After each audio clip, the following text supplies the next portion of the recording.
ఊరికి చెప్పుకుంటానే గోదారి గట్టు మీద రామసులకునే కీ పెట్టి గింజుకున్న నీకు దొరకనే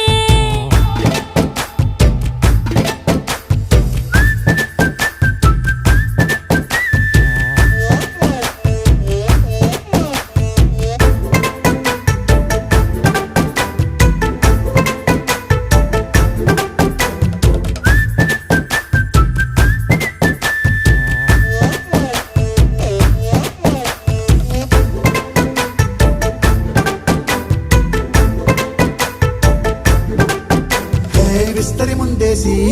పస్తులు పెట్టావే తీపి వస్తువు చుట్టూ తిరిగే ఈగలు చేశావే చీచీ సిగ్గలేని మొగుడు గారండాయ్ గుయ్ గుయ్ గుయ్ గుయ్ అంటూ మీదికి రాకండా వై వై వై గంపెడి పిల్లలతో ఇంటిని నింపావే